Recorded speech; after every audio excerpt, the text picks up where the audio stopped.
right? You got to know you. And the more you get to know you, not the version of you you're trying to be, not the version of you that other people are trying to get you to be, which happens, and both of those happen all the time, right? You're trying to be someone you're not, and other people are trying to get you to be who they want you to be, right? Yeah. And the more you just know you, right, you just really get comfortable in how you're wired, now you just leverage all of you to the best of your ability. Well, welcome to the Advancing Leader podcast. My name is Chris, and today I have Bevan sitting with me to have this leadership conversation. Bevan, welcome to the podcast. Yeah, thanks, Chris. Thanks for having me. It's great. That you wanted to jump in. And why don't you share with everyone, because you've been on an incredible leadership journey yourself. And so share maybe kind of where you started within Tri-County Church and then where you're leading today. Yeah, I guess before Tri-County, I could back up a little bit. Went to college, got an accounting degree, started in accounting. And you loved it. And yeah, like every accountant says, they love it. It was all right, but didn't work out. God had something else, and he just kept stirring in me. This thought like, maybe you could do something within the church, and I didn't know what that looked like. And he totally opened doors and gave me an opportunity to come on the team about a year and a half ago, and it's just been amazing to see, what I thought my journey would look like and where it's at now. Yeah, and this could be, and we probably should do this. We should do a whole podcast just about that part of your journey, because I remember the first time I think I met you was at a Ruby Tuesdays with Dan, and we were talking with you about a different position that you didn't get, which I'm sure felt amazing to you. Oh yeah, right? It was very confidence building, very confident.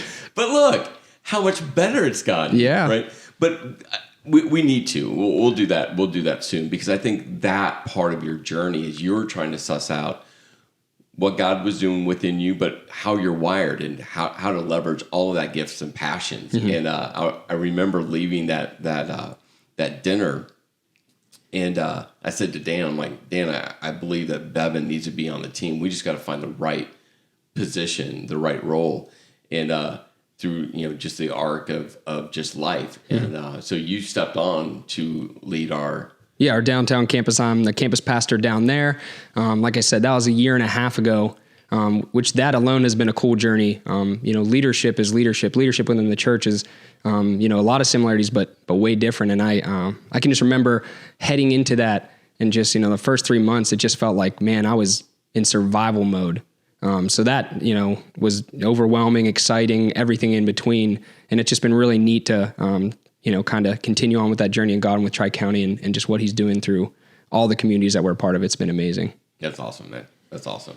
So the heart and the kind of the goal of this podcast is really about helping individual people grow as a leader, to advance as a leader, and in doing so, help accelerate the mission vision of the church, because the church is the hope of the world, and God put into motion the church, which is people, right? I mean, that's why I love the story about the early church. I mean, just normal people, flawed people, imperfect people, people that didn't have it all figured out. And through that group of people right now, I mean, some 2,000 years later, right, the church is just impacting and changing the world. And so we really wanted to have a conversation about helping individual people in their leadership journey, but also understanding that it's not just about them, it's about them helping to accelerate the vision and mission of the church. Yeah, that's awesome. So one of the things we were going to do is just try to break down or demystify leadership. Okay. So that's the goal.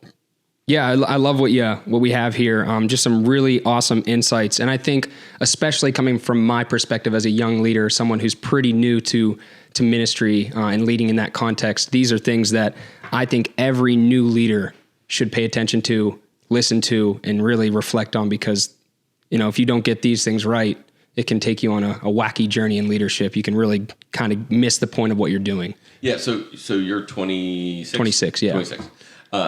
Which I love, because my first kind of full-time ministry role, I was 22, and I was able to step into an organization, a church, very similar to Tri-County, and completely different part of the world or the country. Yeah. But it was such a similar kind of ecosystem where it allowed me as a young leader to actually grow. It allowed me as a young leader to win and fail. It allowed me as a leader to figure out who I was.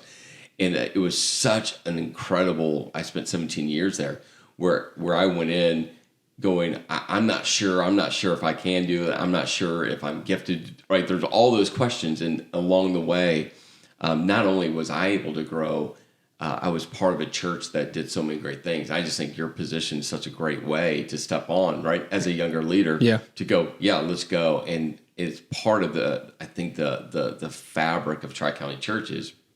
We want leaders of all ages because we can all learn from each other. No matter your age, no matter your stage of life, we can learn from each other. Yeah. And I love what you said, about creating a space for leaders to fail, to try new things, to succeed and to fail both. I think that's, another insight that as a new leader, you have to have a good mentality on what failing really means. One of the things I processed early on was don't look at it as failure, look at it as trying. Yep. Because if you're not trying and you're not failing, then you're not doing anything. Yeah. And that's just worse. So.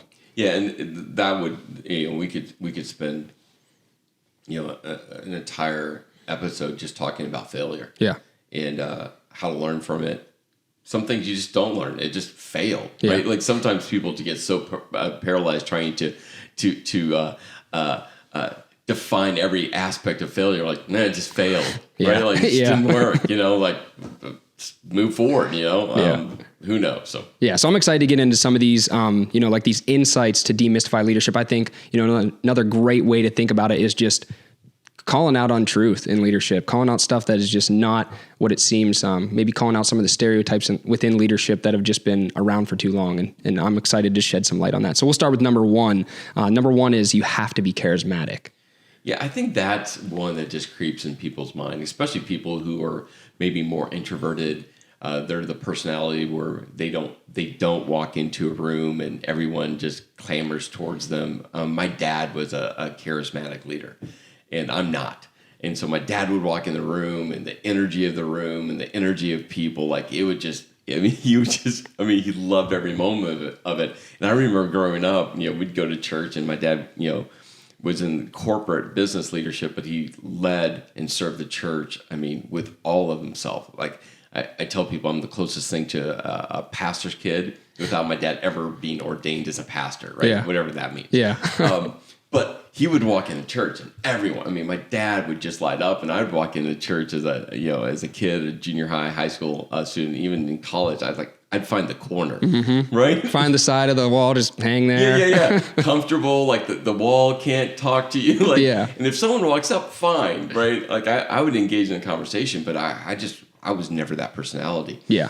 And I think people, if you're not that, you see leaders and you're like, oh, you have to be the charismatic leader. You have to be the life of the room. You have to be a big personality. You have to be, there's this image, this perspective that you just start to go, well, I'm not that. And so I'm not that. Well, I can't be a leader. And one of the things we've really are working on is in our definition of leadership. Leadership is simply this: you gather a team of people to accomplish a defined goal, right? So if you can do that, like if there's a defined goal, we are going to accomplish X. Yeah. And you have a group of people, and a group of people could be two other people, right? There's three of you.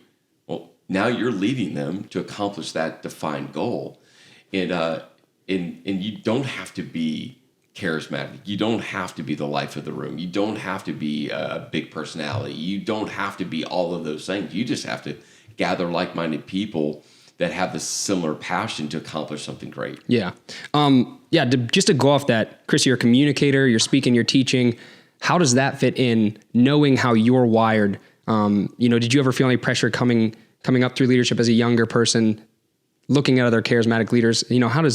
How does your natural wiring fit into your communication style, and how can you help other leaders who may be wired more towards the introverted, less outgoing nature to be great communicators and say, hey, just lean on your communication gift. You don't have to be a certain thing. You have to fit into a box. Yeah. So what's interesting with my communication gift, for me as an introvert, the communication gift like especially on stage, is the safest place because I don't have to interact. Now, I've worked really hard on my introvertedness, so I can walk in rooms now and I can talk to most people are shocked when they hear that. Yeah. They're like, no way. Yeah. I'm like, yeah. I could see that. Right? Like people just don't. But I've really worked on when I walk, even to this day, if I go to conferences that I don't know people, it's like I call it the, you know the football tunnel, or you play soccer, right? Yeah. Right before you go on the field, you're talking to yourself. It's game time, right? Like, and you're hyping up, getting ready for game time, right? There's a switch. Yeah. So I still do that to this day. Like I'll go to a conference where I don't know people, and it's like I'm driving in the rental car on public transit, however I'm getting there, and I'm having this conversation like, it's game time, Chris. I walk in, I'm like, yeah, that's awesome. So there's that part, but you have to find out how you're wired and what you're truly gifted at, and just leverage that. Yeah. Right. You just got to leverage it. Once you know you, right, you got to leverage that gift set to lead. And when leadership is simply gathering a team of people to accomplish a defined goal, well, just lead yourself that way. My mom, she has the gift of hospitality. You walk in her house and she'll have everything like food cooked and set out and baked and set. I mean, it's just amazing, right? Yeah. People walk in, they feel so loved, and like she's just kind of this busy bee around the kitchen setting it. And I've told her, I'm like, Mom, that's your greatest asset as a leader. To just serve people that way, gather them together, and go do something. She's doing this now. She's doing she makes these bags. She has a whole team of ladies across all of Las Vegas. They're making these bags. I'm talking hundreds and hundreds of these bags that they give away to different charities, different nonprofits, different organizations. It's amazing. I'm like, that's leadership. Yeah. That's leadership. You don't need to stand up on the stage and, give some rah-rah speech. Gather a team of people, accomplish your defined goal. Yeah, I love that. Especially in our culture where we are so concerned with our wiring. I know you and I had a conversation when I was first brought on staff, and you just encouraged me, hey, figure out how you're wired. And then when you figure out how you're wired, figure out how that aligns with where God wants you to lead and where you can lead best. And I can tell you that journey alone, and that just, to be able to run with that thought has helped me so much over the last, year and a half of leading. It's just, I think, such a crucial part of leadership is leading yourself before you start to lead others. Which, you're right, it leads to the first core idea that gets into the first myth is you have to be charismatic. The core idea is you got to know you. Yeah. Right? You got to know you. And the more you get to know you, not the version of you you're trying to be, not the version of you that other people are trying to get you to be, which happens, and both of those happen all the time, right? You're trying to be someone you're not, and other people are trying to get you to be who they want you to be, right? Yeah. And the more you just know you, right, just really get comfortable in how you're wired, now you just leverage all of you to the best of your ability. And we all have the weakness side of us, like my introvertedness, I had to get control of. Yeah. Right. I had to. If not, it would just been the lid, just be lid. Yeah. And so I worked hard enough to kind of shore up that weakness, but I'm still who I am. Like when people want me to come to every party or to every gathering or to every event, right? If you're an extrovert, that fires you up. Yeah. You're at every event, every party, every gathering. You're just everywhere, right? Yeah. It's not me. Yeah. Can't be, right? So I have to be very selective with what I say yes or no to because it's all about energy management. And so I just have to go, well, I can't do everything, but I'm going to do a few select things very intentionally, right? So that know you is everything. Yeah. Like you've been really studying the Enneagram. Yeah, definitely. Right? I'm obsessed with the Enneagram, actually. So you're a what? I'm a 3. Which is? The performer or achiever. Okay. So, we talked about failure earlier in this podcast, which the irony is that's my core fear, is to fail or to look like I'm failing. I'm always worried about how I'm projecting my image out to other people, which is something that with personality, you can know something about yourself and not change it, and it's not helpful. There's self-awareness and then there's self-regulation, which is, not an original thought by me, something I've learned along the way on my Enneagram journey. If you know yourself, but you don't do anything about it, you're not becoming who you are meant to be. You're not knowing yourself. You're knowing facts about yourself, but I think part of the journey of self-discovery is not only knowing you, but knowing who you could be and knowing who God wants you to be as a leader. Yeah. So, and it's a both and there. Yeah. Right. So I'm an 8 on the Enneagram, which is the challenger. Yeah. Yeah. Yeah. And when I first I took MyersBriggs years ago. I'm an INTJ. And when I took that, I'm like, that's me. Yeah. And the more I read about it, it was like, that's me. When I took the Enneagram, it's just interesting because it's just a different way to come at it. Yeah. And when I first took the test and I came out to be an 8, I'm like, that's me. Yeah. Right. Now there's nuances there. And I always tell people that I'm like, just know like, there's only one you, right? There's only one Bevan. There's only one Chris. Like there's only one, right? Yeah. And we all have nuances to that, but it gives you a more defined framework to go, oh, that's why I process like that. Yeah. This is why I react this way. Like when you were talking about failure, right? Yeah. You start to go, this is why. Yeah. I respond like I do, both in stressful situations, right? It reveals that, but also when life's going good. Yeah. And that just helps you to understand you. And the more you know you, the more you can actually lead other people, because now you're really vested in trying to get to know them. And when you get to know them, how they're wired, right? They just respond differently, right? They react differently because they're just wired differently than you. Yeah, that's really good. So the next one we have here is you have to have all the answers. Yeah, I love Andy Stanley, who leads a great church called North Point. What I love, he always talks about that he's not the smartest person in the room. And leaders don't need to be the smartest person in the room. Leaders need to, again, gather a team of people. And that team of people, you want smarter people than you all the time around you.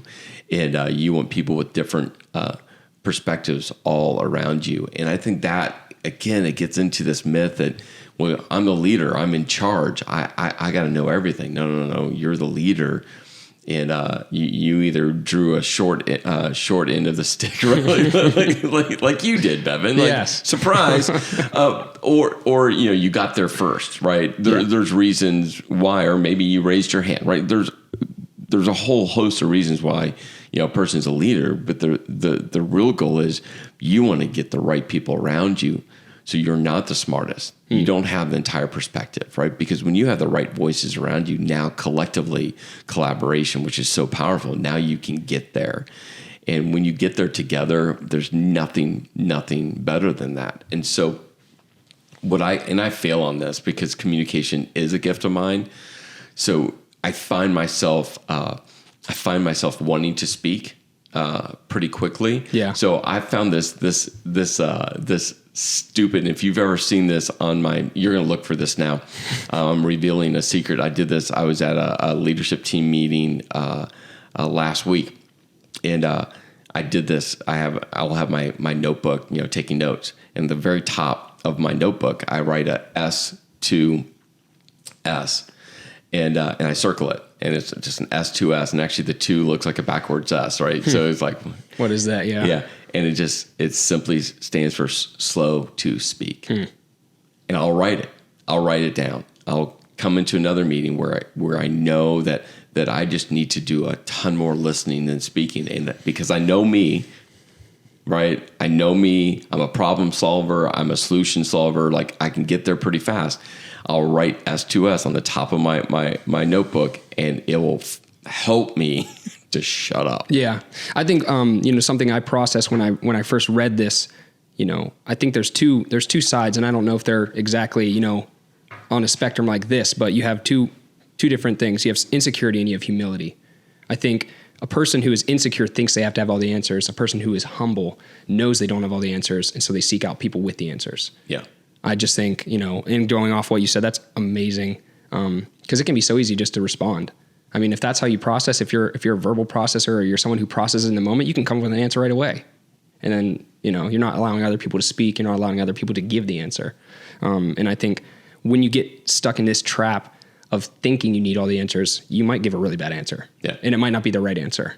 Yeah. I was talking to a team member several weeks ago, and he asked me my insight.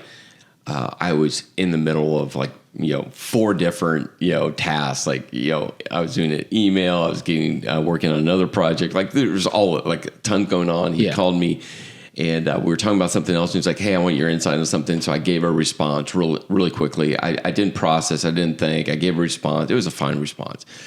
And that evening, my wife came home, and she had the same conversation with this person, which I love because he was seeking out some wisdom. And as he's navigating just a difficult relational situation, and she goes, yeah, I shared this insight, and I found myself, I stopped, I'm like, oh, that was so much better than my response. My response was stupid. So I called this person back and said, you should listen to her, not me. That's awesome. Right. Because I realized, like, in the moment, I didn't take time to just sit in the scenario and go, I should think about this more. I should process this more. I should have told him that it's like, hey, give me 30 minutes or give me an hour or let me call you back this hour. Right? There's a whole list of things I should have done just to and it's not like it was bad advice. Yeah. It just wasn't great advice. And when Kim was like, hey, this is what I shared, I literally was like, oh, I'm an idiot because that's genius. Yep. But what I appreciated is he called several different people. Oh, okay. That's awesome. Right? Because as leaders, it's about gathering input, gathering ideas, gathering perspective. And then either all that input aligns. When that happens, that makes leadership decisions so easy. When they don't align, it's having to make the hard decision of like, who am I going to listen to, or what am I going to hold on to? All right, what is that? What insight am I going to say? Yeah, I'm going to follow that. Yeah.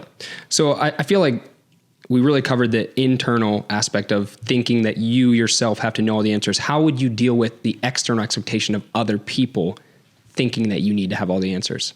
Yeah. So how I deal with that, partly because I have a platform most weekends, preaching, teaching. So I get to use that, and all the time I say to people, I don't know everything. I don't know everything's going on around Tri-County Church. I don't know everything going on within all campuses. I don't know everything. I have great teams of people that know everything. They know more than me. They have better perspectives than me. You should talk with them, right? I just call it out and just address it, because it's when people just hear you say it over and over again, like one of the things we say all the time just about the church, we're not the best church, we're not the only church, we're not a perfect church, we're not even a cool church. Yeah. We are a church trying to tell all people about Jesus. Yeah. Right? And that's a loaded statement, right? And I keep saying it because our goal isn't to be the cool church. Yeah. Our goal isn't to be the best church. We are very passionate telling all people who don't know Jesus about Jesus. Yeah. We're not going to get that wrong.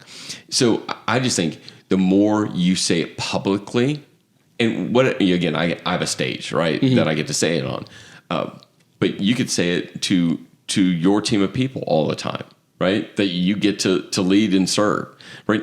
You say it all the time out loud, because as people hear you say it, and then they have to see you live it out, right? Yeah. And they see you live it out when they understand that collaboration really is all about the team of people that are gathered together to accomplish the defined goal, right? That is collaboration. When they see that happening, when they hear you say, yep, that was that person's idea. You know what? We came up with this idea together. You and I talking about this podcast. Yeah. How many times did I say to you, dude, like I got some thoughts, I got some direction, I got ideas, but share with me, right? And already you started blowing holes on my stupid ideas. You're like, yeah, I wouldn't do that, Chris. That's stupid. Right? Okay, you didn't say it that way, but right away, because it's a value. The value is let's do it together, because together it's always better. And the more you say that out loud and then actually live it out loud, and your team sees you doing that, it's just powerful. Yeah, and I think ownership creates a space for people to start owning the answer themselves instead of going to you for the answer every time. If you bring someone along the journey with you, hey, we're doing this together, they start to say, oh, well, how am I going to solve this for the team to continue to move the mission forward to get to the goal that we want? Yeah, we were ending our campus leadership meeting just this last week, and the meeting had come to a close. Everyone was packing up. You and I were actually going to go to lunch, and someone on the another campus leader asked me a question, and I quickly pointed him to you, I could have answered it, right? I had the answer, just because you and I have talked about it for so long. But I quickly said, hey, why don't you talk with Bevan? He has all the answers. Yeah. And I do that as much as I can. And sometimes people interpret that like, I don't know what's going on. Well, sometimes I don't.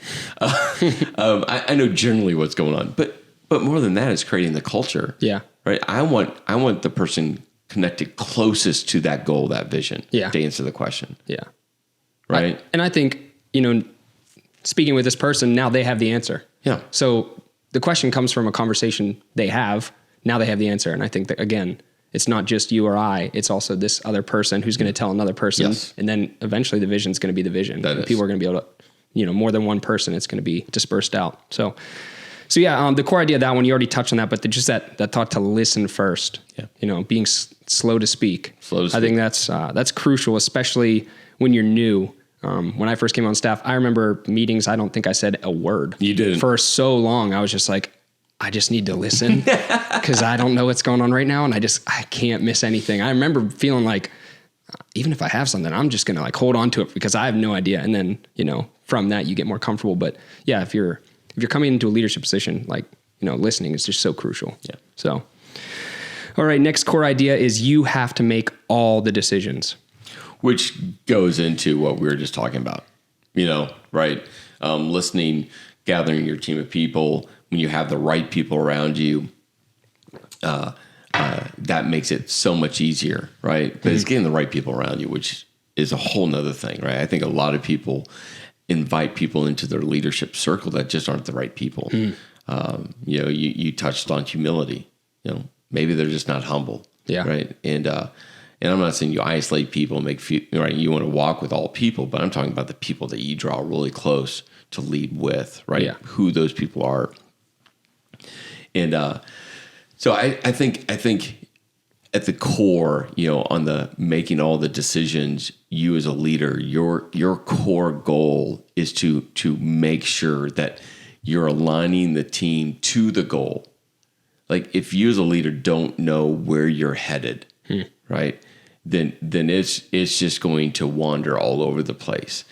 And the clarity of like, no, we're going here. Like as a church, we'll get a lot of things wrong, but we are going to be a church that tells all people about Jesus. We are going to be a church where all people are welcome, no matter where they are, right? And it's going to be messy, and it's going to get messier, and we're okay with all the mess, right? And if you're a Christ follower that doesn't handle messy people, then Tri-County Church is probably not for you. Right? Yeah. Right.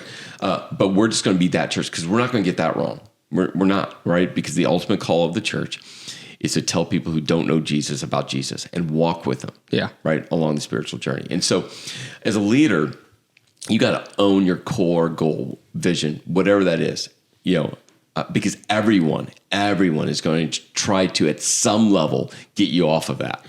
Like it's just not bad people. Well, some people are bad, but most people aren't bad. They're just right. They kind of see things maybe a little different. I'm just saying there's something about holding on, whatever that goal, that vision is, right? Yeah. That you hold on and that you're extremely clear about. This is what we're about. This is where we're going. This is what we're going to do. This is what we're about. This is where we're going. This is what we're going to do, right? And hold on to it and then talk about it all the time. Because clarity is everything. Vision, people have heard this before. Vision leaks. Yeah. It leaks.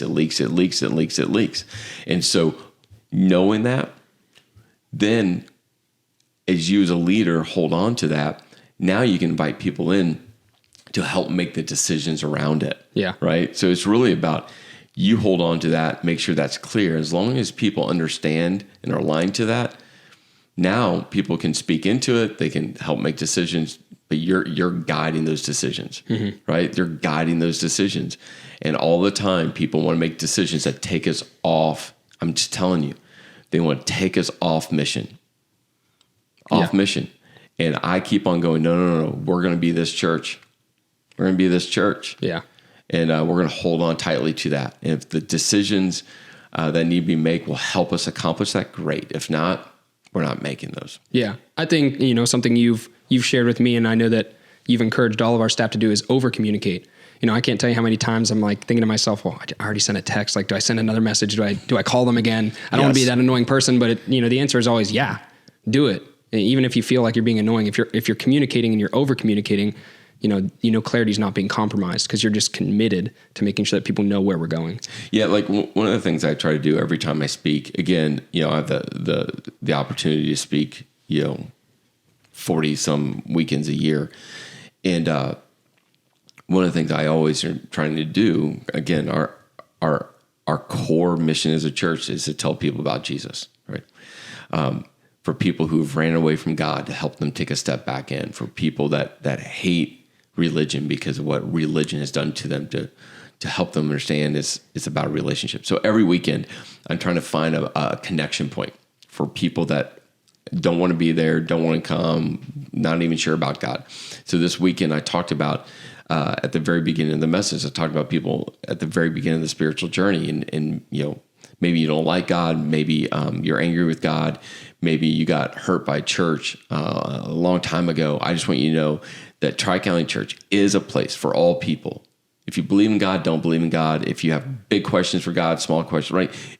No matter where you find yourself on the spiritual journey, that there's no questions off limits. There's no doubts that we'll say you can't be here. Like, we are glad that you're here. And Casey, one of our campus pastors, called me and he shared a story about someone who'd just come to church. I mean, it was his story. And he literally talking to Casey, that guy, he didn't even know my name. That guy was speaking right to me, right? Because when you're that clear about where you're going and you communicate it, right? Everything now circles around it, right? It always circles around it. And everything you do now helps drive that forward. And I just love those stories because all of that's intentional as a leader. It's just intentional. Yeah. Hey, we're gonna be a church for all people, and actually live that out. Yeah, and I think to take it even further, we're gonna walk with you, and we're gonna point you to steps that you can take. I love that we have our life path, which just encourages people to take steps closer to Jesus. No matter what that step is, and if there's anything, to connect life path, like it's just what you said in this series, Courageous Endurance. Everyone's on a journey. Mm-hmm. Everyone is on a journey. You're either taking steps closer to Jesus or you're taking steps further away. Yeah. There's no really stagnation in your journey of faith. You're either getting better or you're getting further from God. There's not neutral. There's not pause. Yeah. Right? Yeah. It's always movement. Yeah. And I think, I listened to a conversation with Donald Miller. I think he was with Bob Goff at a conference, and Bob Goff, he's just this super enthusiastic, just absolutely contagious enthusiasm. And I think he says something like, hey, we're all going to go outside and Don's going to take you outside. And Donald goes, why did you do that? Like, we're in this conference and there's like 300 people. And he goes, well, people want to be led somewhere. And I think when I think of the church, like, people are coming to the church for answers. Yeah. They're coming because they have questions. And if we don't lead them anywhere, they're just going to walk right back out our doors. Mm-hmm. They're going to say, well, I didn't find what I was looking for there. And yeah, we're not going to have all the answers, but if we can at least point them to answers or point them to a journey and say, hey, we're going to walk with you through that, that's what's going to keep people interested in Jesus. Yeah. And I think it's about the journey. Yeah. Right. That every step is going to have new questions, new perspectives, new concerns, new what about that? But as long as you're taking steps with people, right, that becomes such an amazing pathway to be on with people. But we can't make them take steps. Yeah. Right. And Jesus couldn't make people. Yeah. Right. He could only invite. That's all he did. And some did and some didn't. Yeah. And even those that did got it wrong. Yeah. It's very encouraging. Right. I mean, right. We're coming in the Easter season and it's like, yeah, I mean, he's in a tomb and the disciples are hiding out in a room. Yeah. Right. Like, and then they saw him alive and everything changed. So, yeah. No, I think that's so crucial, just to know that we don't have to have we don't have to make all the decisions, that we can always just point people to whatever we're leading them towards. So yeah, the next one is you have to be powerful. And I have a question on this one. Definitely, I agree that this can be a myth that people get caught into, but even more so, I think the question that they fall prey to is you have to be in control. So I don't know where your thoughts are on that, if power and control, have any correlation, but, let's just demystify that. Yeah, I do think power and control have. I think control is the underlying issue. Oh, okay. Power is external, kind of how how it manifests itself. Yeah. I think power also manifests itself with deep insecurity as well, right? So you want to get down what's underneath, right? I've dealt with leaders that were so insecure internally that they externally, led with an iron fist. And when you got into it, you're like, oh, you're not power hungry. You're just so insecure, and you just never dealt with your insecurity, right? Same thing with control, right? Control is the same thing internally. Yeah. Where you're trying to hold on to everything. And so the only way you've come to figure out how to do that is externally lead with this power, this hammer where you're just going to drive every decision and be part of everything. Yeah. And so I always just kind of try to help people, what's internal that's driving the external. And the more you can solve the internal, right, the other piece always, the power piece usually dissipates because you're helping the person internally really figure out who they are. Wow. So what would you say to someone who's, I guess everybody has insecurity. Like no one is going to get away from that. So if you have someone who is trying to figure that out, what would be some encouragement you would give someone who's a leader, who's feeling insecure, to find that root issue and to discover what's really going on beneath the surface to then, lead them to a healthier place of leadership? Yeah. The first thing is if they're not humble, you can't. Yeah. They won't accept help, or they don't. Yeah. Yeah. And so humility is that's always in there. And that's why pride is so powerful, right? Pride, Bible talks about it all the time. So it all starts with humility. If they really are humble and they want to focus on them and to know them and to work on them and be open to loving but corrective feedback, like, hey, there's something there. If all of that's there, then you just start having the conversation and say, okay, it's coming out this way. You're walking in meetings and you're just pulling power plays. Like I look for all the time, with the leader, if they have to set at the end of the table, if they have to, that tells me everything. I walk into meetings all the time. I'll move around the table. Yeah. Right. Yeah. Meeting Tuesday, I walked in. I was the last one in there because I got stopped at another conversation. I had to sit at the end of the table. I'm like, dang it, I don't want to sit at the end of the table. But I'll purposely move my way around the table, and I do that because it communicates a lot. Yeah. Right. I worked for a leader that, he was authoritarian, power hungry, sat at the end of the table, would bang the table. It was just all of that, and it's like no one wants to follow that. Yeah. No one wants to follow that. Yeah. And so I think helping back to your question, which is a great question. I think helping people go, okay, what's deep rooted, and then what's that connected to? If it's insecurity, what's that connected to? And I'm just telling you, there's and I'm not a counselor, but it's always connected to something somewhere, right? Yeah.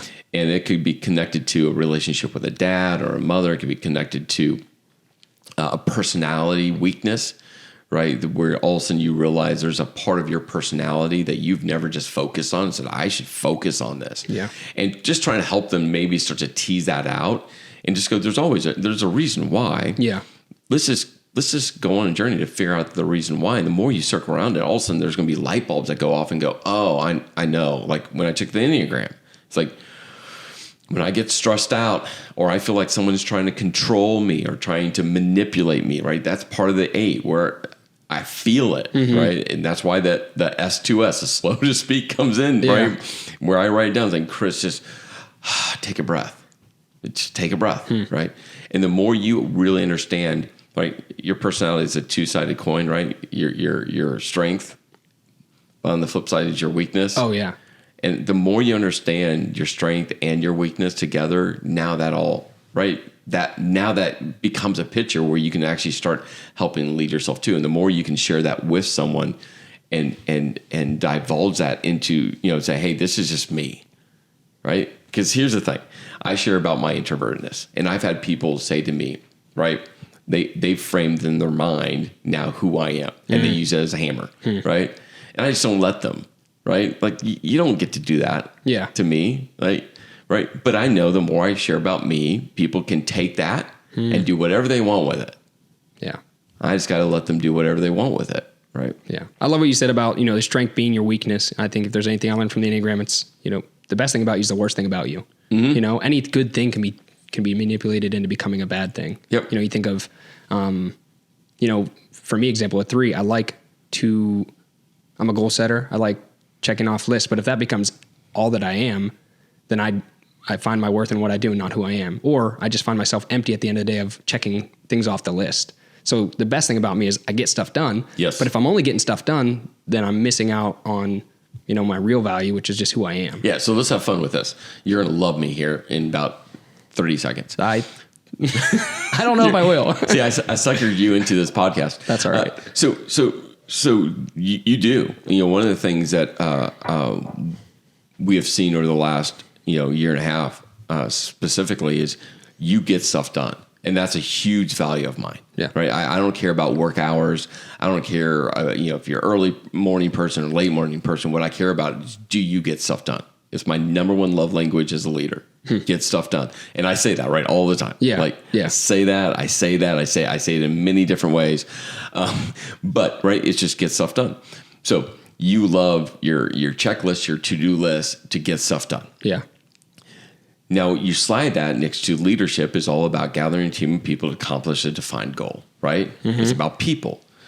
Leading within a church is about people. Part of your weekly checklist is to call people. Yeah.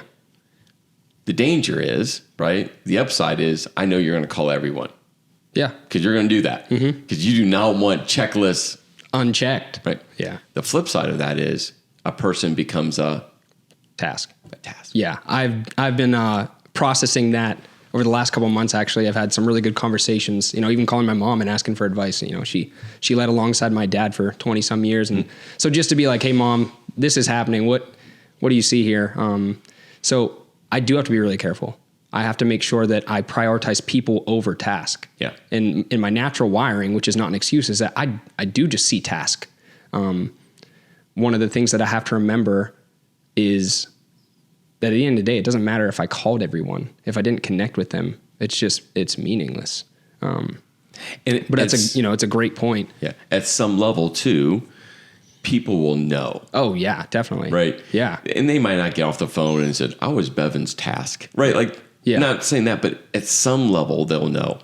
Are you really genuine or not? Yeah. Right. So for me, after every service, we're down front, we're praying for people, we're connecting with people. And one of the things that I really had to work on is, especially when you see kind of a line of people. Oh yeah. Yeah.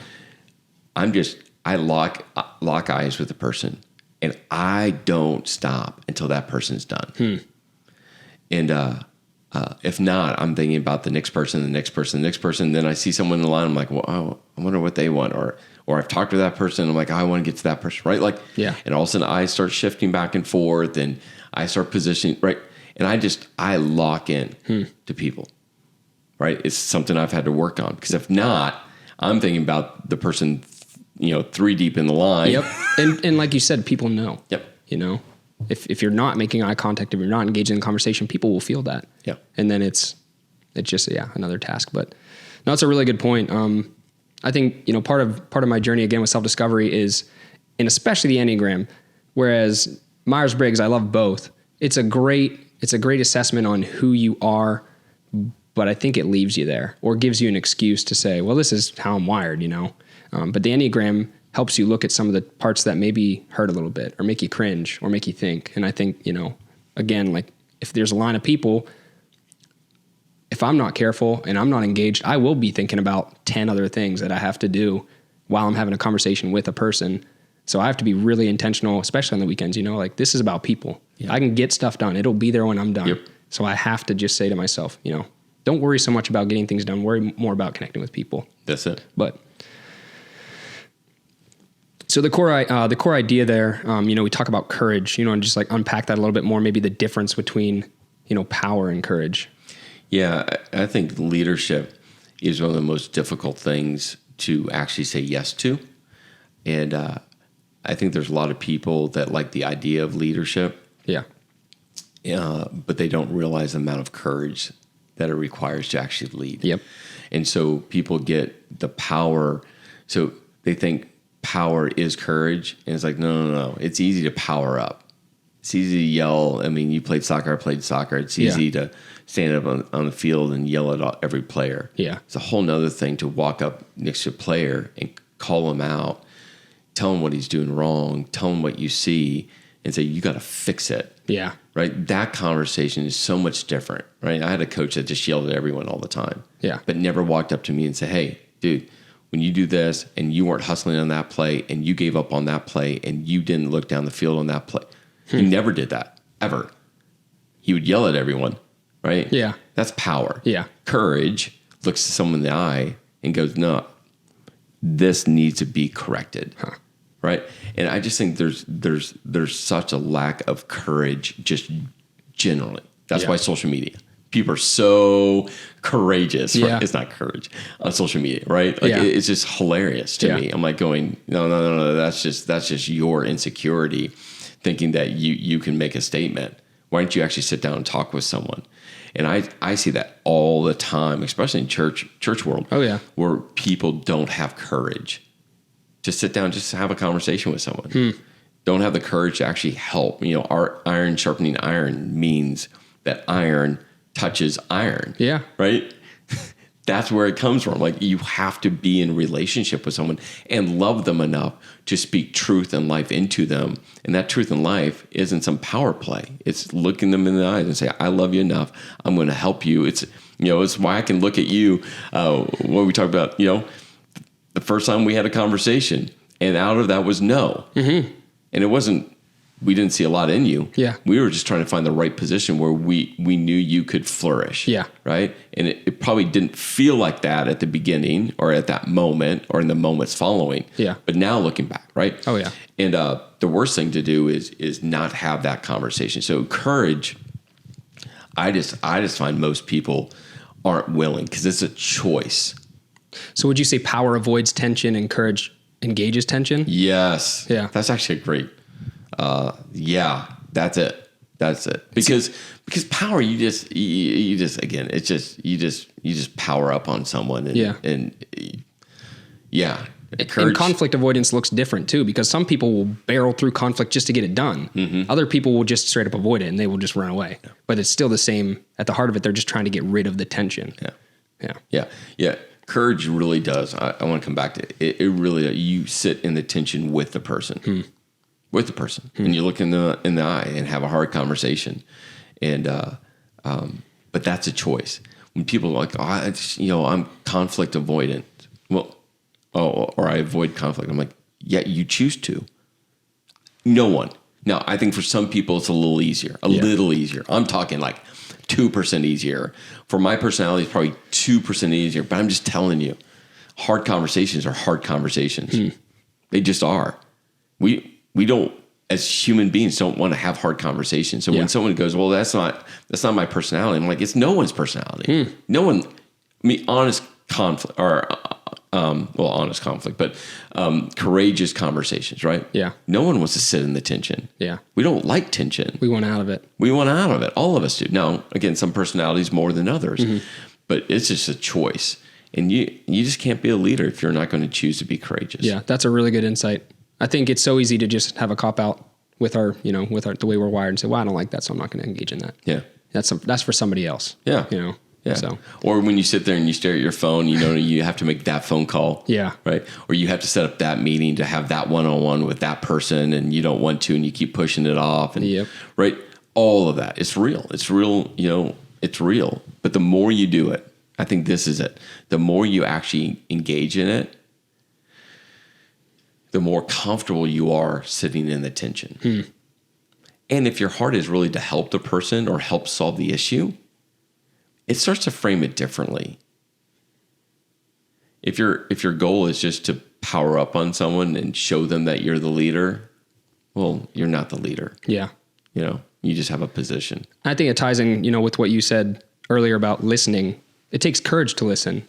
It doesn't take courage to power up. No. It's easy to power up. So yeah, just to tie that back into being willing to listen instead of always having something to say.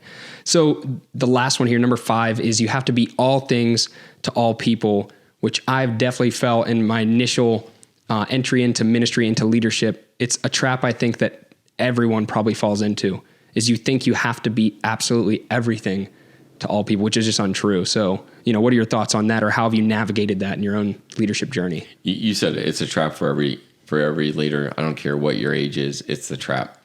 And I think at every stage of leadership and every level of leadership and every position of leadership, as that changes, it continues to be the trap, right? You come into a new position, maybe your leadership scope expands, it creeps up again. Yeah. And that's why coming back to knowing you, just who you are, right? Again, you want to be growing, advancing as a leader, right? Growing, minimizing lids, maximizing how you're gifted, right? Minimizing lids, maximizing your gifting, minimizing your lids, Yep. right? Yeah. But the more you know you, that doesn't change. And I just think people start to, at some point, especially as leadership expands, they try to become more aspirational. Like, again, they're like, oh, I get to lead all of this now, and it's grown. I've had some success, and more people are looking at me. And all of a sudden they start to go, oh, I'm like, no, you're still you. Yeah. Be you. Jim Collins, wrote In Good to Great and Built to Last. Both those books, well, more than that, but those books really go together. It's amazing because CEOs that really understood who they were, and they weren't even the charismatic leaders. They were just the people that knew who they were, right? Yeah. The companies outlast them, right? The charismatic CEOs, they left, companies imploded, right? It was just an interesting thing. And I've always thought about that, going, there's something about the style of leadership, but also knowing who you are and not trying to become someone that you're not. So, you have to know you. I know we've said this, but it's just true. Know you and recognize that people are going to try to shove you into a version that they want you to be. Yeah. And it's not you. Yeah. Right? People do that to me all the time. They want me to be some version of a pastor / leader / whatever that they want me to be. And I just can't, this is me. Yeah. This is me. Yeah. And if you want to talk about all the good parts of me and the bad parts of me, let's do that. Yeah. But it's me.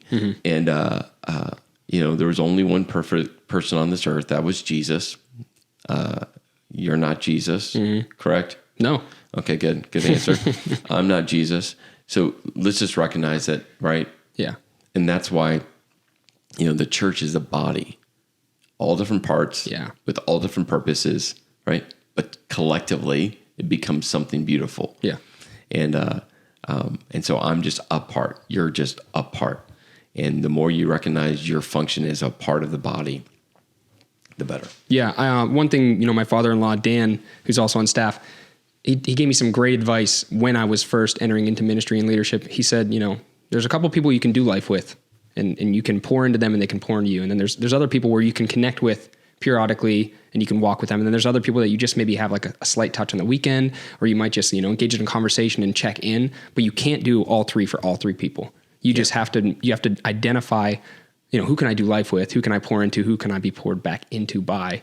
And then, down the list, you just kind of identify and you figure out that from your wiring and the way that you connect with people. A thought I had, throughout this conversation is tethered to what you said, where, when you get to a new spot in your leadership, maybe you have more influence, maybe you have, a newer position, it's easier to get sucked back into these pitfalls, so my question is, do you think these are things that ever get fully accomplished, or do you think they're things that constantly come back? I think they constantly come back. Now, again, I think it looks different. The more you work at it, the more you focus on it, right? You can minimize it, right? You can shrink it a little bit. You can, it's easier to sometimes these are just tensions to manage. Yeah. Right. You said earlier, we all have some insecurity. Well, that always comes out when all of a sudden you're trying to be all things, all people. Yep. Yeah. And you want to be, because right, we all, no matter your personality type, we all want people to like us. Yeah. I call it the junior high dodgeball moment, right? You don't want to be picked last, right? You just don't, you don't want to be. Yeah. I'm sure, Bevan, you were never picked last in junior high. I don't think so. Yeah, I know. Maybe somewhere in the middle though. I had that fear. Oh, I did. I had that. Junior high, I was a slow developer. No arm, just you could kick it. I could. No, I don't. I couldn't even do that. I was trying to give you something. No, it wasn't until my ninth grade year where finally, right. So I have the junior high dodgeball. Don't pick me last. But we all have that insecurity within us, and in our best version of ourselves, we can really recognize it when we get tired, when we get stressed, when failure happens, when things aren't working, right? It really creeps up. And so, managing these pieces, I think, become part of a leader's journey. It's just to go, I'm going to recognize it. I'm going to call it out when it's there, and know that along the way, the more I do that, the easier, right? It's the same thing with conflict. Yeah. The more you engage the tension of conflict and have the courage to engage the tension of conflict, the easier it is to make that phone call, to set up that meeting, and sit down with that person. Yeah. I'm not saying it's easy. It's easier. Yeah. So I think that's part of it. Is just, you just got to do it and keep doing it and keep recognizing it and keep doing it and keep recognizing it. Yeah. Well, thanks for all your insights on this, Chris. Again, I think this is just so important for any leader, no matter where they're at in their leadership journey. And especially, from my perspective as a younger leader, as someone new to leadership, these 5 insights with the core ideas are everything when you're stepping into leadership. So thank you for all your thoughts. No, I tell you, I think what I love about even just in the conversation is it's a great reminder to me, right? It's a great reminder to me as a leader that I got to keep focused on these things, no matter, how I grow, how I develop as a leader. Like, it's always going to be there. Yeah. And the more we can do that together, right? There's just something about it. Yeah. So, well, it's been great for our Advancing Leader podcast. Bevan, thank you so much for hanging out, drinking great coffee. Great coffee. See, only the best coffee here. It's snowing outside. If you're not watching this, it's snowing outside. Welcome to the great Northeast, and so we'll try to stay warm. So it's been great to have you all with us today. This has been the Advancing Leader